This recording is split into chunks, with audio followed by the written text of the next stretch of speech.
Hello dear brothers and sisters, welcome to Sahastra IAS. આશા રાખી રહ્યો છું કે આપ સૌ ભાઈઓ બહેનોની તૈયારી ખૂબ એટલે ખૂબ સરસ રીતે થઈ રહી હશે. આપ લોકો મન લગાવી ખુદની ક્ષમતાઓ પર વિશ્વાસ રાખી અને પોતાની તૈયારી કરી રહ્યા હશો. વિદ્યાર્થી મિત્રો, આપણે food safety and standard act discuss કરી રહ્યા છીએ. લેક્ચર 6 ની અંદર આપણે જોઈ ગયેલા હતા કે ભાઈ ફૂડ સેફ્ટીના અનુસંધાનમાં અલગ અલગ જે સ્ટેક હોલ્ડર છે, સહભાગીઓ છે, એમની જવાબદારીઓ શું છે. ફૂડ બિઝનેસ ઓપરેટરની શું જવાબદારી હતી, મેન્યુફેક્ચરર કે પછી પેકિંગ કરનાર છે, ડિસ્ટ્રીબ્યુટર છે, એની શું જવાબદારી હતી, સેલર છે એની શું જવાબદારી બનતી હતી, અને લાસ્ટમાં એ પણ જોયેલું હતું કે કોઈ પણ ખાદ્ય પદાર્થ જે છે એ આ કાયદાની કે એની હેઠળ બનાવેલા નિયમો કે વિનિયમોની જોગવાઈ અનુસાર ન હોય તો આવા સમયે જે ફૂડ બિઝનેસ ઓપરેટર છે એને શું કરવાનું થતું હતું? ખાદ્ય પદાર્થ માર્કેટમાંથી પાછો બોલાવવાની કામગીરી શરૂ કરવાની થાય. તો એને લઈ આપણે ડિસ્કશન કરી ચૂક્યા છીએ. પછી આપણે ચેપ્ટર 7 ની શરૂઆત કરેલી હતી. શું હતું ચેપ્ટર 7? તો કે સિમ્પલી આ કાયદાની અમલવારીના સંદર્ભમાં વિવિધ જોગવાઈઓ હતી. પહેલા આપણે જનરલ વાત જોઈ ગયેલા હતા કે ભાઈ આ કાયદાની અમલવારી કોણ કરાવશે એ વાત કરી ચૂક્યા હતા. અને લાસ્ટમાં સેક્શન 30 જોયો હતો કે એની અંદર આપણે ફૂડ સેફ્ટી કમિશનર છે તો એમની નિયુક્તિ અને એમના કાર્યો, એમની જે સત્તા ડેલિગેટ કરવાની એક એમને વિશેષ પ્રાવધાન, વિશેષ સત્તા મળી છે એ પણ જોઈ ચૂક્યા હતા. અને એમાં આપણે જોયું હતું કે ફૂડ સેફ્ટી કમિશનર પોતાની કોઈ પણ સત્તા ડેલિગેટ કરી શકે છે, બીજાને સોંપી શકે છે, એક્સેપ્ટ કે એમની પોતાની ડીઓ, એફએસઓ અને ફૂડ એનાલિસ્ટ એફએ આ ત્રણને નિયુક્ત કરવાની સત્તા છે એ કોઈને ડેલિગેટ કરી શકતા નથી. મિત્રો, તમને એમ થતું હોય કે ભાઈ આજે આપણે જે આ કામ કરી રહ્યા છે, મહેનત કરી રહ્યા છે, જો તમને અત્યારે એમ લાગતું હોય કે અત્યારે બહુ ચેલેન્જિંગ છે આ પરીક્ષાની તૈયારી કરવી, તો યાદ રાખજો કે એકચ્યુઅલ ચેલેન્જ તમે ફિલ્ડમાં જશો ને પછી શરૂ થશે. આ કાંઈ ચેલેન્જ નથી. અત્યારે તમારી ઉપર તમને એમ લાગતું હોય કે ઓહો બહુ બધું ભણવાનું પ્રેશર છે, તો તમે અત્યારની પરિસ્થિતિને હજી સારી કહેશો. યસ, સારામાં સારી કહેશો. ઇનફેક્ટ તમે માનો કે ફૂડ સેફ્ટી ઓફિસર બની ગયા પછી તો તમારે એકચ્યુઅલ ફિલ્ડમાં જઈને કામગીરી કરવાની થશે. સત્તા પક્ષનું પ્રેશર હશે, વિપક્ષ સામે ધરણા પર બેઠો હશે, ઉપર જતા તમારા જે ઇમિડિયેટ બોસ હશે, બરાબર છે, તમારા બોસના બોસ હશે, એમનું કંઈક પ્રેશર હશે, ફલાણાની ભલામણને, ઢેકણાની ભલામણને. આ ચેલેન્જિંગ સિચ્યુએશનમાં તમારે કામ કરવાનું થશે. અને ઉપર જતા અત્યારે તમે કોમ્પિટિશનમાં જુઓ તો અત્યારે તમારી કોમ્પિટિશન કોની સાથે છે? તો કે બની શકે તમે ડોક્ટર જુઓ તો સામે કોઈ વ્યક્તિ બીએસસી, એમએસસી એગ્રીકલ્ચરમાંથી હશે, કોઈ ફૂડ પ્રોસેસિંગ ટેકનોલોજીમાંથી હશે. ક્લિયર? તો અત્યારે તો કદાચ તમે એવું માની શકો કે કોઈનો આઈક્યુ બહુ વધારે સારો છે, કોઈનો મીડિયમ છે, કોઈનો ઓછો છે. હું તો પર્સનલી બિલીવ નથી કરતો, પણ ચલો એક ટાઈમે માની પણ લઈ, આવું થઈ શકે. પણ તમે જ્યારે અધિકારી બનીને આવ્યા હશો ત્યારે તમારી કોમ્પિટિશન તમારા લેવલના લોકો સાથે જ હશે. બધા આસિસ્ટન્ટ ફૂડ સેફ્ટી ઓફિસર કે ફૂડ સેફ્ટી ઓફિસર હશે. એમાં ઘણા ખરા જૂના જોગીઓ હશે કે જે સરકારમાં બરાબરના કોન્ટેક્ટ જમાવીને બેઠા હશે. તો યાદ રાખો, અત્યારની ચેલેન્જ કાંઈ એટલે કાંઈ ચેલેન્જ નથી. એકચ્યુઅલ ચેલેન્જ તો તમે ફિલ્ડમાં આવશો ત્યારે શરૂઆત થશે, અને એના માટે તૈયાર રહેવાનું જ છે. જે વ્યક્તિ અહીંથી તૈયાર છે ને એ બધી રીતે તૈયાર છે. ઓકે, તો લેક્ચર 7 ની શરૂઆત કરીએ. અગેન આપણે ચેપ્ટર 7 ઓફ ધ એક્ટ જે છે એને જ કન્ટિન્યુ કરવાનું છે. અને આટલા બધા કાયદા ભણાવ્યા, પહેલી વખત કોઈ લેક્ચરમાં એવું બની રહ્યું છે કે આ લેક્ચરની અંદર હું લગભગ 5-6 સેક્શન ભણાવીશ તમને. દરેકે દરેક સેક્શનનો નંબર તમારે યાદ રાખવો પડશે. હા, પહેલી વખત. નકર અધરવાઇઝ કેવું બને છે કે એકાદો સેક્શન તો એવો હોય જ કે જેમાં સેક્શન નંબર યાદ રાખવાની જરૂર નથી. અહીંયા આપણે સેક્શન 31, 32, 33, 34, 35 અને 36 સુધી જઈશું. સેક્શન 36 સુધી.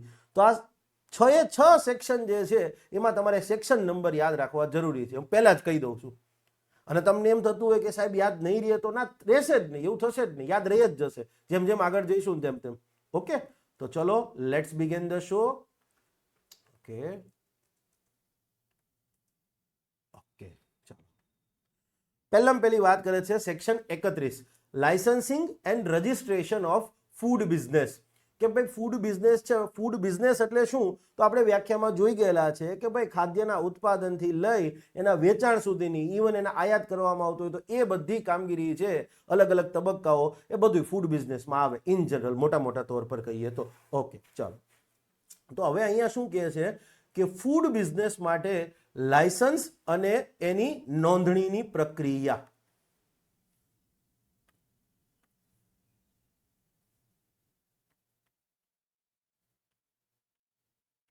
ફૂડ બિઝનેસના સંબંધમાં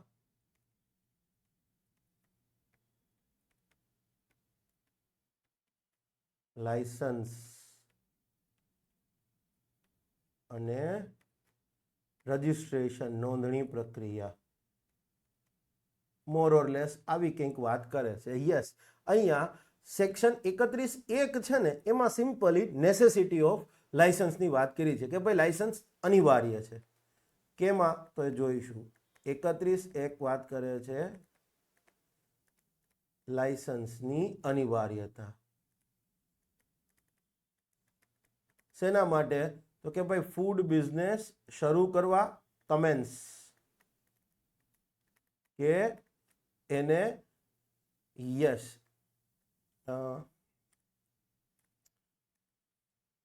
ચાલુ રાખવા, કમેન્સમેન્ટ,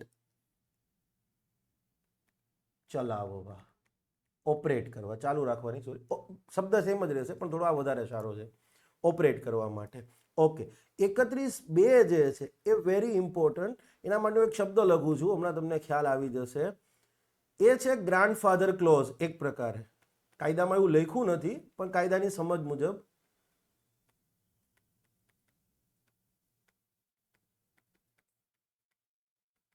ગ્રાન્ડફાધર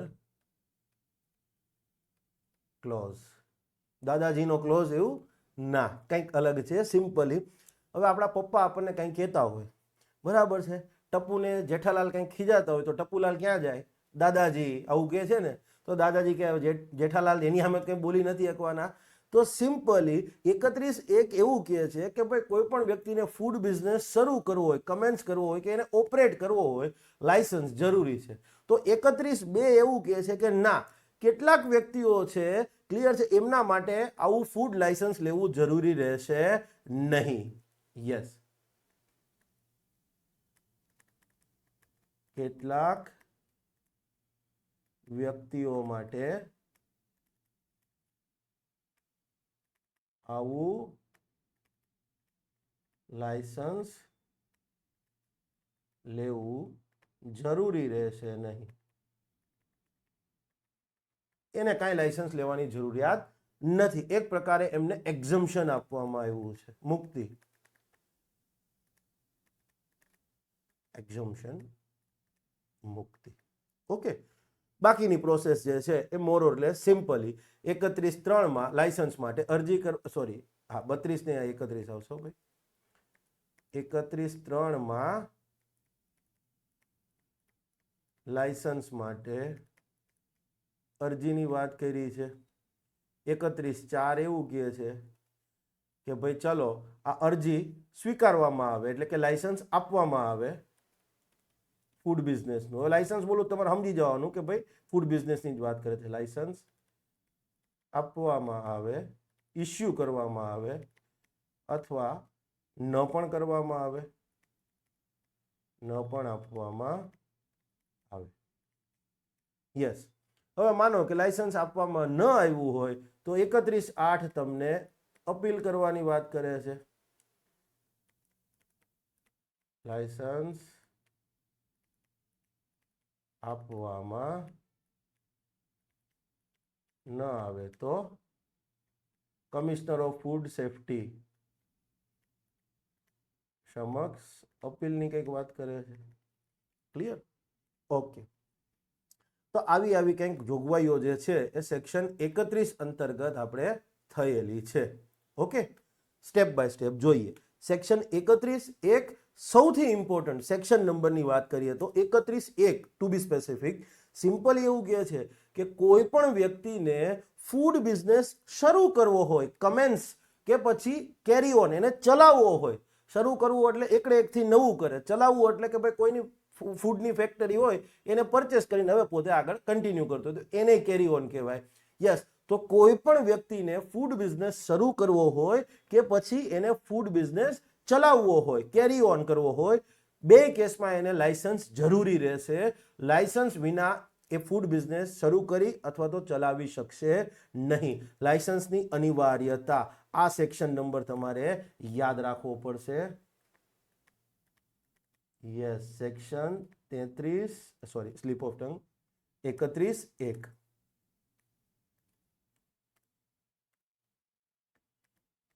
31(1) ભૂલા વગર ક્લિયર છે. આ સેક્શન નંબર યાદ રાખવો.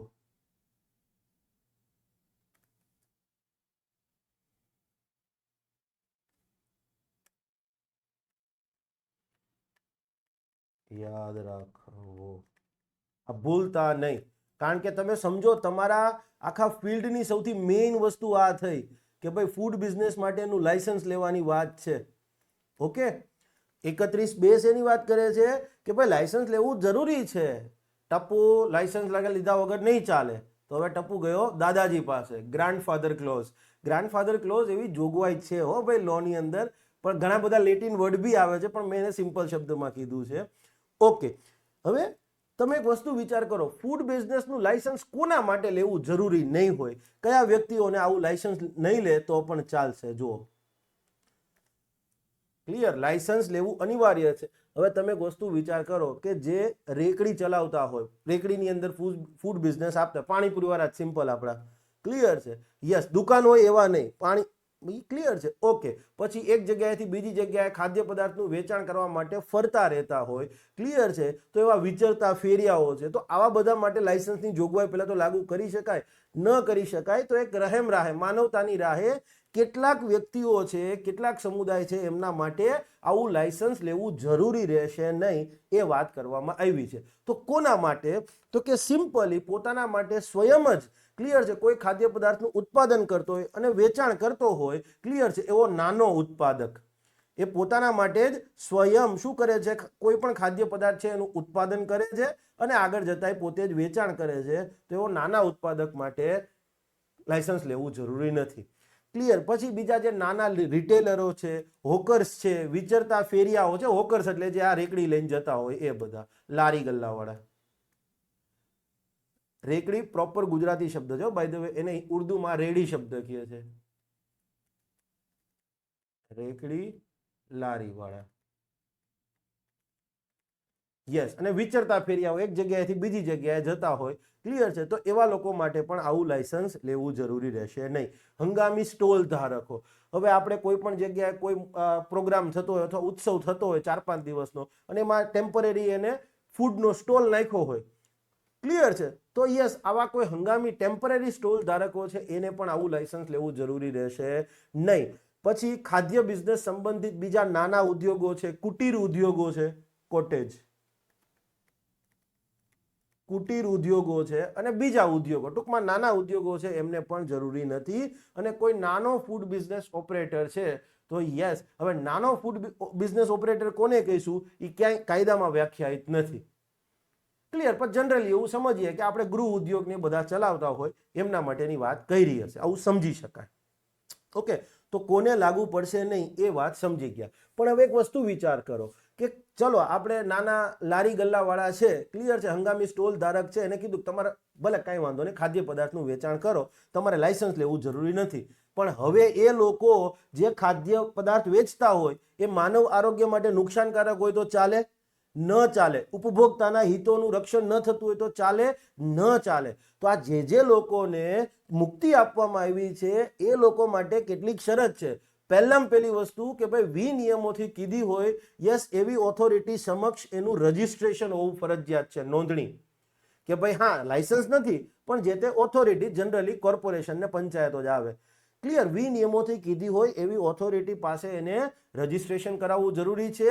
અને એ પોતાની જે કંઈ પણ ખાદ્ય પદાર્થને લઈને કામગીરી કરે છે એમાં એક વસ્તુ એને ધ્યાન રાખવાની, શું? તો કે ભાઈ એ જે કંઈ પણ ખાદ્ય પદાર્થ આપે છે એ માનવ વપરાશ માટે સલામત અને આરોગ્યપ્રદ હોવું જોઈએ. એવું નહીં કે પછી નુકસાન થાય એવું તમે આપી દો અને ઉપભોક્તાના હિતોને પ્રતિકૂળ અસર, માઠી અસર આવે, ઇન શોર્ટ ઉપભોક્તાના હિતોને નુકસાન જાય એવું કંઈ કામગીરી કરી શકે નહીં. તમને ભાઈ લાયસન્સ લેવામાં મુક્તિ આપી છે, પણ એનો મતલબ એવો નહીં કે તમે પછી પાણીપુરી પાણીમાં હાર્પિક નાખીને દઈ દો, બરાબર છે? જે કોઈ પણ બહેનો ખાતા હશે એમને, યસ. ઓકે, ચાલો નેક્સ્ટ. પહેલા વાત કરી દીધી લાયસન્સની અનિવાર્યતાની. બીજું કીધું કે ભાઈ ક્યારે લાયસન્સ લેવું નહીં પડે, શરતોને આધીન. ઓકે, ત્રીજું શું કરે છે? હવે માનો કે જેને કોઈને પણ ફૂડ બિઝનેસ શરૂ કરવો છે, ચલાવવો છે, તો એને લાયસન્સ લેવું પડશે. તો લાયસન્સ લેવા માટે શું કરવું પડશે? અરજી કરવાની થશે. ઓકે, આ અરજી કોની સમક્ષ કરવાની થાય? Designated officer. જુઓ, અહીંયા તમને લખાઈને પણ આવશે કે ભાઈ ફૂડ સેફ્ટી ઓફિસર કે પછી commissioner of food safety FSO કે પછી કમિશનર ઓફ ફૂડ સેફ્ટી, તો આ વિકલ્પ આવશે નહીં, ભૂલતા નહીં. આ MCQ તરીકે આવી શકે. બહુ સિમ્પલ વસ્તુ છે કે ફૂડ બિઝનેસનું લાયસન્સ લેવા માટે અરજી કોના સમક્ષ કરવાની થાય, તો કે ડેઝિગ્નેટેડ ઓફિસર, ડેપ્યુટી કલેક્ટર રેન્કના અધિકારી હોય જનરલી. Okay, yes. હવે આ અરજી કરે તો એને કયા પ્રકારે કરવાની, કયા ફોર્મની અંદર કરવાની, ફોર્મનો નમૂનો, એવું નહીં સીધી કાગળ પર લખીને દઈ દઈએ. ક્લિયર? તો તમારે રૂલ્સ એન્ડ રેગ્યુલેશન્સ કરવાના નથી, નકર એમાં ફોર્મ નંબર 1, ફોર્મ નંબર અથવા ABCD જે રીતે આપ્યું હોય તો એ ફોર્મ મુજબ એમાં જે કીધા હોય એ ડોક્યુમેન્ટ આપવાના. યસ, એની ફી આપણે તો એટલું જ યાદ રાખવાનું, નિયમોથી કીધું છે એટલી ફી, એટલા ડોક્યુમેન્ટ્સ અને એવા પ્રકારે અરજી કરવાની. ઓનલાઈન કરવાની કે રૂબરૂમાં કરવાની, આ બધું લખેલું હશે. ઓકે, ચાલો. હવે આપણે તો અરજી કરવી હતી, આપણે કરી દીધી. હવે જે કરશે એ ડેઝિગ્નેટેડ ઓફિસર કરશે. ડેઝિગ્નેટેડ ઓફિસરને ફૂડ બિઝનેસના સંદર્ભમાં કોઈ અરજી મળે એટલે એ સિમ્પલી અરજીની ચકાસણી કરશે. જો એમને યોગ્ય લાગે બધું તો સિમ્પલી એ લાયસન્સ ઇસ્યુ કરી દેશે. પણ હવે માને કે એમને એવું લાગે કે ના ભાઈ, આ ફૂડ બિઝનેસને જો લાયસન્સ આપશું તો કદાચ જાહેર આરોગ્ય ઉપર કંઈક નુકસાન જશે, પબ્લિક હેલ્થ કોમ્પ્રોમાઇઝ થઈ શકે.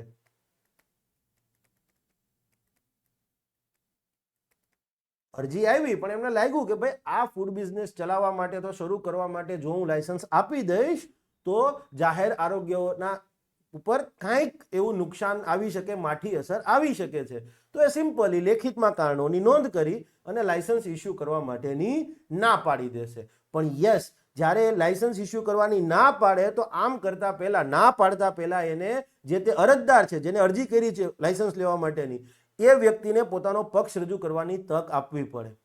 સિમ્પલી કહેશે કે ભાઈ આ કારણથી હું તમને ફૂડના સંદર્ભમાં લાયસન્સ, ફૂડ બિઝનેસના સંદર્ભમાં લાયસન્સ ઇસ્યુ કરવાનું નથી માનતો ઉચિત. તો યસ, સામેવાળો કહેશે કે સાહેબ પણ એકચ્યુઅલી આ જુઓ, આમ છે તેમ છે, જરાક ટેબલ નીચે જુઓ, બરાબર છે. ઓકે ઓકે ઓકે, ના ના ના, બધું બરાબર છે, ક્લિયર છે. યસ, દરેક અધિકારીઓ આવા નથી હોતા, પણ યસ તમે જાણો જ છો. ઓકે, ચાલો. હવે બીજી એક વસ્તુ, એક જ શબ્દ અહીંયા લખું છું, આવો લખવો ના જોઈએ પણ સામાન્ય માણસ માટે અરજી લટકાવી રાખવામાં આવે. એબેયન્સ અથવા હેંગિંગ, હેંગિંગ તો ના, બરાબર છે, 2 મહિના સુધી, 2 મહિનાથી વધુ સમય માટે યસ અરજી જે છે એ લટકાવી રાખવામાં. લટકાવી રાખવા માટે આનો મિનિંગ શું થાય? તો એ કહેવાનો મિનિંગ એબેયન્સ, ઇંગ્લિશમાં કહીએ તો અબેયન્સ, જે તમે પ્રોનાઉન્સિએશન કરતા હોય. ઓકે, અહીંયા કહેવા શું માંગે છે કે ભાઈ વ્યક્તિએ અરજી કરી, મારે ફૂડ બિઝનેસનું લાયસન્સ જોઈએ છે, પણ હવે આ અરજી કર્યાના 2 મહિનાથી વધુનો સમય વીતી જાય અને કોઈ જ ડિસિઝન લેવામાં ના આવે. ડેઝિગ્નેટેડ ઓફિસર હાય નો પાડે, નાય નો પાડે. ચલો, નાય નથી પાડતા અને હાય નથી પાડતા, લાયસન્સ ઇસ્યુ નથી કરતા કે ભાઈ લાયસન્સ ઇસ્યુ નહીં કરું એવું નથી કહેતા, હાય નહીં અને નાય નહીં, લટકાવી રાખે. હવે સમજા? તો આવા કેસમાં જેવા 2 મહિના પૂરા થાય એટલે જેણે અરજી કરી હોય એ વ્યક્તિ પોતાનો ફીડ બિઝનેસ શરૂ કરી શકે છે કે જાણે લાયસન્સ ઇસ્યુ થઈ ગયું હોય. ટાઈમ લિમિટ, અકાઉન્ટેબિલિટી, ઉત્તરદાયિત્વ કે ભાઈ 2 મહિનામાં તમે કર્યું, હું ડિસિઝન તો લેવો તો ના, કાં તો હા પાડો કાં તો ના પાડો, પણ કાંઈ ન કર્યું એટલે હવે સિમ્પલી કહી દીધું કે ફૂડ બિઝનેસની બિઝનેસ માટે અરજી કરી હોય એ વ્યક્તિ પોતાનો બિઝનેસ શરૂ કરી શકે. અને જ્યારે આ બિઝનેસ શરૂ કરી શકે ત્યારે ડેઝિગ્નેટેડ ઓફિસર હોય એ હવે પછી એને લાયસન્સ ઇસ્યુ કરવાની ના નહીં પાડી શકે કે ભાઈ હવે તમને ઇસ્યુ નથી કરતા અમે લાયસન્સ, કારણ કે 2 મહિનામાં તમને ન કર્યું માટે ઓલાએ શરૂ કરી દીધો, સરકારે છૂટ આપી છે કાયદા એટલા માટે. પણ હા, એમને જો અનિવાર્ય લાગે, જરૂરી જણાય તો ઇમ્પ્રુવમેન્ટ નોટિસ આપી શકે કે ભાઈ ઇમ્પ્રુવમેન્ટ નોટિસ એટલે એકદમ સરળ શબ્દમાં કહીએ તો નેક્સ્ટ સેક્શન આવશે કે ફૂડ બિઝનેસમાં કામગીરી થતી હોય અને હવે ડેઝિગ્નેટેડ ઓફિસરને એવું લાગે કે ભાઈ ચલો આ ફૂડ બિઝનેસ થઈ રહ્યો છે, એમાં આટલી કામગીરીમાં કંઈક સુધારો કરવાની જરૂરિયાત છે કે જેથી કાયદાની અને જે રેગ્યુલેશન્સ છે એની જોગવાઈઓનું પાલન થાય. ક્લિયર? તો એ સુધારાની નોટિસ આપે કે ભાઈ તમે આટલી કામગીરી સુધારી દો. Point is clear? તો એવી ઇમ્પ્રુવમેન્ટ નોટિસ આપી શકે કે ભાઈ ચલો લટકી રહી અરજી, તમે બિઝનેસ શરૂ કરી દીધો, કાંઈ વાંધો નહીં, પણ હવે આટલા થોડાક સુધારા કરી લેજો. હવે સામેવાળો વ્યક્તિ ન કરે તો પછી લાયસન્સ રદ થઈ જાય, અને કેન્સલ થઈ જાય, ડિપેન્ડ કરે, સેક્શન 32 જોઈશું ત્યારે. ઓકે, તો ચલો આટલી વાત થઈ ગઈ. હવે શું કહે છે કે આ જે લાયસન્સ ઇસ્યુ કરવામાં આવે છે ડેઝિગ્નેટેડ ઓફિસર દ્વારા, તો એ સિમ્પલ કાગળ ઉપર નહીં કે ભાઈ લખીને આપી દે કે હા ભાઈ તમને લાયસન્સ ઇસ્યુ કરવામાં આવે છે. ના, એ વિનિયમોથી નિર્દેશિત કર્યું હોય એવા જ ફોર્મમાં હોવું જોઈએ. માનો કે અરજી ફોર્મ નંબર 1માં તો જનરલી એવું કીધું હોય કે ભાઈ ફોર્મ નંબર 2, 3, 4 વોટેવર, આપણે યાદ રાખવાની જરૂર નથી. તો વિનિયમોમાં કીધું હોય એવા ફોર્મની અંદર જ આવું લાયસન્સ હોવું જોઈએ. આપણે કોઈ પણ હોટલવાળા જોઈએ છે ત્યાં FSSAI નું લાયસન્સ હોય છે, તો કોઈ બી હોટલમાં જશો મોર ઓર લેસ એનું ફોર્મેટ સેમ જ હશે, જોઈ લેજો, આ જોજો. તો એ ફોર્મ કહેવાય એને. અને યસ, એવી શરતોને આધીન વિનિયમોમાં ઉલ્લેખ કરી હોય, માનો કે વિનિયમમાં 15 શરતોનો ઉલ્લેખ કરી છે, ડેઝિગ્નેટેડ ઓફિસરને એવું લાગે છે કે મારે આ 15 શરતોને આધીન જ આપવું છે, તો 15માંથી 10 શરતોને એમને યોગ્ય લાગે એટલી શરતો મૂકી શકે, પણ વિનિયમમાં કીધી છે એ મુજબની. તો ઇસ્યુ થતું લાયસન્સ વિનિયમમાં કીધું છે એવા ફોર્મની અંદર, એવા નમૂનાની અંદર, ગુજરાતી શબ્દ એના માટે નમૂનો છે. હા, નમૂનો ક્લિયર, આપણે નાખીએ નમૂના જેવો છે, એટલે ભાઈ આ એક જ છે એમ. યસ, એવી શરતોને આધીન. ઓકે, હવે અરે રે, આજે જ મેં જવા દીધું. ઓકે, કાંઈ વાંધો નહીં. સિમ્પલી સબસેક્શન 6 અને સબસેક્શન 7 શું કહે છે કે સિમ્પલી કોઈ એક જ જગ્યાની અંદર સમજવા માટે અલગ અલગ ખાદ્ય પદાર્થ બનતો હોય. માનો કે ફેક્ટરી છે, એની અંદર વેફર બનતી હોય, કુરકુરેની જેવી વસ્તુ બનતી હોય, બીજું કાંઈ નમકીન બનતું હોય, તો ભલે અલગ અલગ ખાદ્ય પદાર્થ છે પણ એક જ જગ્યાએ મોર ઓર લેસ બની રહ્યા છે, તો એના માટે એક સિંગલ લાયસન્સ પણ આપી શકે. કે પછી એક જ વિસ્તાર, આખો એરિયા એક જ હોય અને એમાં અલગ અલગ યુનિટ આવેલા હોય, એસ્ટાબ્લિશમેન્ટ આવેલા હોય કે અલગ અલગ પ્રિમાઇસીસ આવેલા હોય, તો ભલે અલગ એક જ વિસ્તારમાં તો આવ્યા છે ને, ભલે અલગ અલગ જગ્યાએ આવેલા હોય પણ એક જ વિસ્તારમાં આવ્યા છે, તો એના માટે પણ એક કોમન લાયસન્સ આપી શકાય. ઓકે, એ સિવાય સબસેક્શન 7 એવું કહે છે કે ચલો એક શું કીધું કે અલગ અલગ ખાદ્ય પદાર્થો માટે કે પછી એક જ વિસ્તારમાં આવેલ અલગ અલગ એસ્ટાબ્લિશમેન્ટ અને પ્રિમાઇસીસ માટે એક કોમન લાયસન્સ. તો હવે અલગ અલગ લાયસન્સ, એક જ વ્યક્તિને એકથી વધુ લાયસન્સ પણ ઇસ્યુ થઈ શકે. તમે બાલાજીની વસ્તુ જોશો અથવા તો સમજવા માટે કરાચી બેકરીના બિસ્કિટ વોટેવર મોટી કંપનીનું જોશો, તો એના પેકેટની પાછળ અલગ અલગ 3-4 FSSAI નંબર લખ્યા હોય. એ અલગ અલગ લાયસન્સની વાત કરે છે કે ભાઈ એમનું જે ખાદ્ય પદાર્થ ઉત્પાદન થાય છે, એનો સંગ્રહ, સ્ટોરેજ થાય છે, એનું વેચાણ કે વેચાણ માટે જ્યાં પ્રદર્શન થયું છે, આવી જગ્યા અલગ અલગ વિસ્તારમાં આવેલી છે, એક વિસ્તારમાં નથી, તો પછી એ વ્યક્તિએ સિમ્પલી અલગ અલગ લાયસન્સ મેળવવા માટે અરજી કરવાની રહે અને આવા કેસમાં અલગ અલગ લાયસન્સ ઇસ્યુ થાય. સમજવા માટે આપણી બાલાજીનું પેકેટ જોશો રેપર, તો એમાં અલગ અલગ લખ્યું હશે, કારણ કે એમની ગોપાલ નમકીન જોશો તો એમાંય છે કે એમની એક ફેક્ટરી છે એ સમજવા માટે રાજકોટમાં આવેલી છે, બીજી ફેક્ટરી સમજવા માટે ઉત્તર ગુજરાતમાં ક્યાં આવેલી છે, તો દરેક માટે અલગ અલગ licence. Point is clear? Yes. ચાલો, તો આટલી વાત થઈ ગઈ. હવે 8 મેં કીધું તું એમ કે અપીલની વાત કરે છે. ડેઝિગ્નેટેડ ઓફિસર આગળ આપણે અરજી કરી ફૂડ બિઝનેસનું લાયસન્સ લેવા માટે, હવે એને કંઈક કારણો રજૂ કરી અને ના પાડી દીધી કે ભાઈ ફૂડ બિઝનેસ લાયસન્સ ઇસ્યુ કરવામાં આવશે નહીં, અને વ્યક્તિને આજે અરજી નકારી દીધી, એની સામે વાંધો છે, આદેશ સામે વાંધો હોય તો એ અપીલ કરી શકે. અપીલનું ગુજરાતી થશે વાંધા અરજી. વાંધા અરજી કે ભાઈ મારું લાયસન્સ, મને કેમ લાયસન્સ આપવામાં ન આવ્યું, તો એ સિમ્પલી ફૂડ સેફ્ટી કમિશનર સમક્ષ જઈને કહેશે કે રાજાજી આ અન્યાય છે. ક્લિયર છે? જસ્ટ તમે યાદ રાખી શકો એટલા માટે. ઓકે, લાયસન્સની વેલિડિટી કેટલી? વેલિડિટી કેટલી? તો કોઈ ટાઈમ લિમિટ નથી વિનિયમો મુજબ. વિનિયમો મુજબ, વિનિયમમાં કીધું છે એ મુજબની એ લાયસન્સની વેલિડિટી રહેશે ફૂડ બિઝનેસના. ઓકે, અગેન એક ઇન્ટરેસ્ટિંગ જોગવાઈ છે, આમ સમજૂતી માટે જ છે ખાલી. એવું કહે છે, આની વાત કરી રહ્યો છું, ધારો કે કોઈ લાયસન્સ છે, ફૂડ બિઝનેસ લાયસન્સ, એની વેલિડિટી 31 ડિસેમ્બર 2026 સુધી વેલિડ હોય.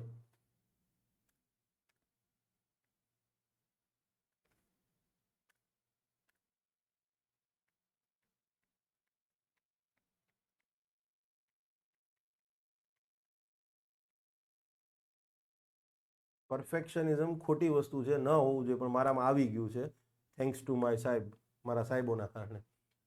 ઓકે, હવે માનો કે કોઈ વ્યક્તિ રિન્યુઅલ માટે અરજી કરી દે, રિન્યુ કરવા માટે અરજી કરે અને એ સમજવા માટે કરી દે 1 નવેમ્બર 2026 ના રોજ. તો હવે એને 2 મહિના પહેલા, ઇન શોર્ટ એની વેલિડિટી પૂરી થાય છે એ પહેલા એને રિન્યુઅલની અરજી કરી દીધી. તો હવે તો જ્યાં સુધી આ રિન્યુઅલ અરજીનો નિર્ણય ન આવે, જ્યાં સુધી આ રિન્યુઅલ માટે અરજી કોની સમક્ષ કરવાની થાય? ઓબ્વિયસલી ડેઝિગ્નેટેડ ઓફિસર સમક્ષ જ થાય. તો કે જ્યાં સુધી નિર્ણય ન આવે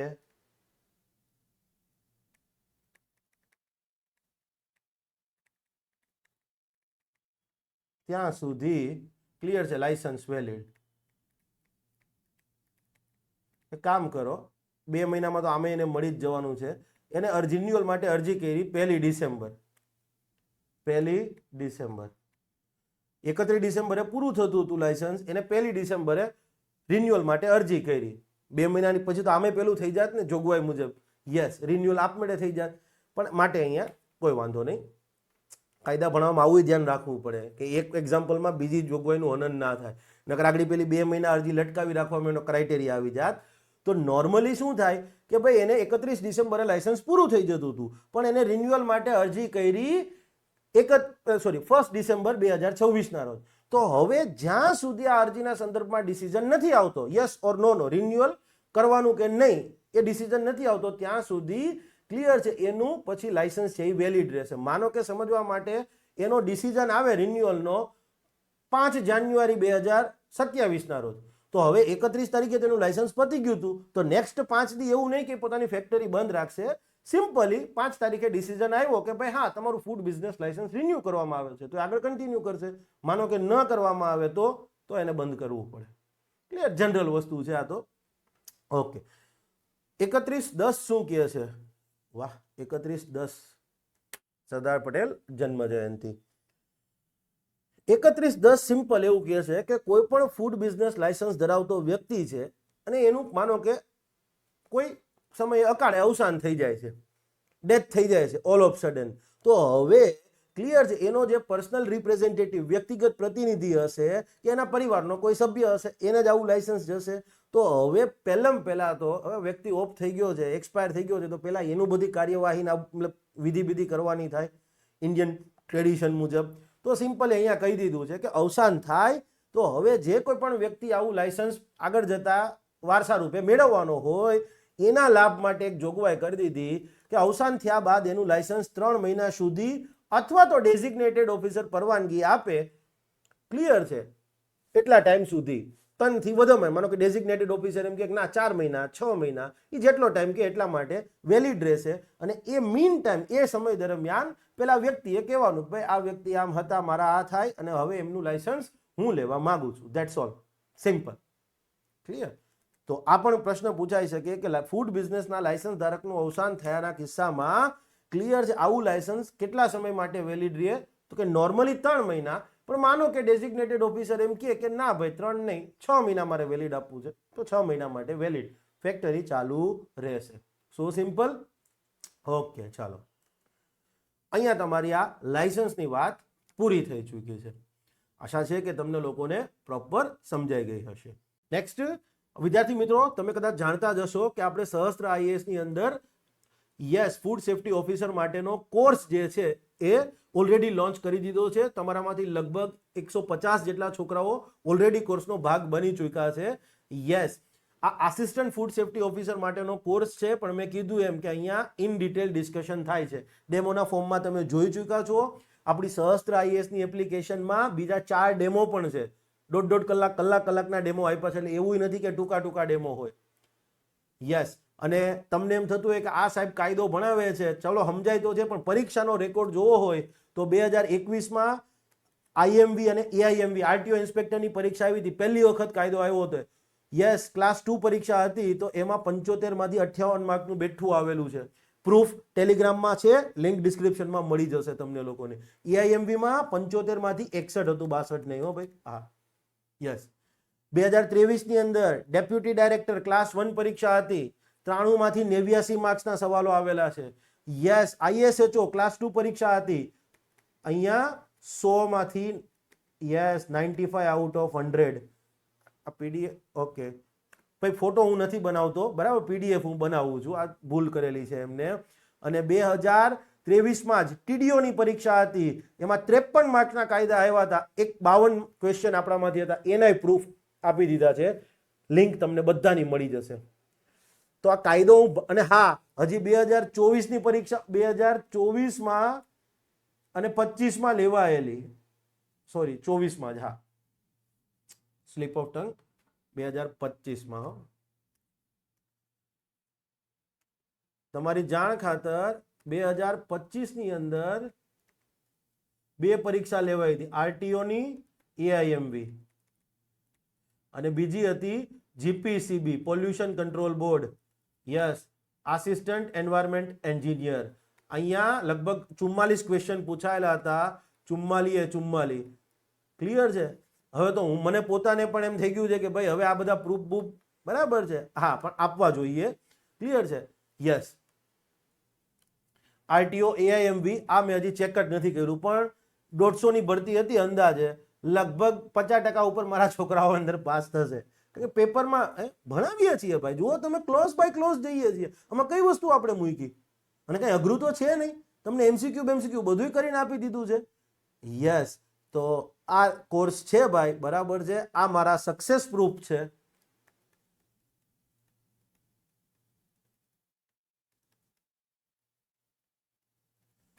તમને વિશ્વાસ આવે આપ આ કોર્સમાં એનરોલ થઈ શકો છો.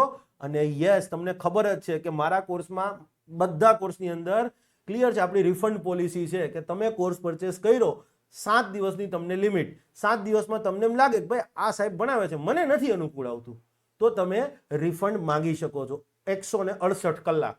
રવિવારે સાંજે 6 વાગે કોર્સ પરચેસ કરો તો આવતા રવિવારે સાંજે 5 વાગ્યાને 59 મિનિટ સુધી તમને વિન્ડો, તમે ફોન કરીને કહી શકો છો કે સાહેબ મેં તમારો કોર્સ પરચેસ કર્યો છે, મને તમારો કોર્સ ફાવતો નથી, મને રિફંડ આપી દો, હું રિફંડ આપી દઈશ.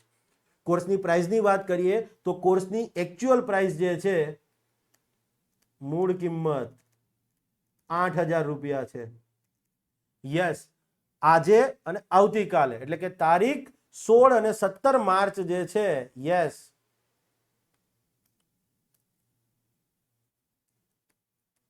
16th and 17th માર્ચ 5,000 રૂપિયા રહેશે. 18 થી 20 માર્ચ વચ્ચે એની કિંમત 6,000 રૂપિયા રહેશે. અને યસ 21 માર્ચ થી આ કિંમત થઈ જશે 8,000. યસ અને હું બહુ ડંકેકી ચોટ ઉપર કહું છું, મારા કન્ટેન્ટ પર મને વિશ્વાસ છે, માટે હું ક્લિયર છે ઓફલાઈન ડાઉનલોડ કરવાની વિડીયો છૂટ નથી આપતો, કોઈ મટીરિયલ તમને પ્રિન્ટ આઉટના ફોર્મમાં નથી આપતો. કેમ કે આ બધું કન્ટેન્ટ, તમે એક વસ્તુ વિચાર કરો, તમે ખુદ જો આ બધું કન્ટેન્ટ એમને કોકને PDF રૂપે મળી જાય તો ભાઈ હું ઘર બહાર લઈને બેઠો છું ને, એટલે કોઈ વસ્તુ પ્રિન્ટ કઢાવવાની નહીં છૂટ, બરાબર, ઓફલાઈન ડાઉનલોડની એ છૂટ નથી, એટલે પાછળથી મને ન કહેતા. અને at the end of day બધું કર્યા પછી તમને ન ફાવે તો 7 days રિફંડ ગેરંટી તો છે જ. અને રિફંડ એટલે ફૂલ રિફંડ હો ભાઈ, ક્લિયર છે? જે ઇન્ટરનેટનો પેલો ચાર્જ તમારી કંપનીએ તમને લીધો છે, જે મને નથી મળ્યો એ જ કટ થાય, બાકી કોઈ જ ચાર્જ નહીં. ક્લિયર છે? અને કંઈક 50-100 રૂપિયા, 100-125 રૂપિયા સમથિંગ હોય છે, એ જ કટ થાય, બાકી કોઈ જ ચાર્જ કટ નહીં, તમને સીધું રિફંડ. તો આ મારું કન્ટેન્ટ મેં તમે બતાવ્યું, આ મારો ટ્રેક રેકોર્ડ બતાવ્યો, ક્લિયર છે? અને આ મેં મારી પ્રાઇસ બી કીધી.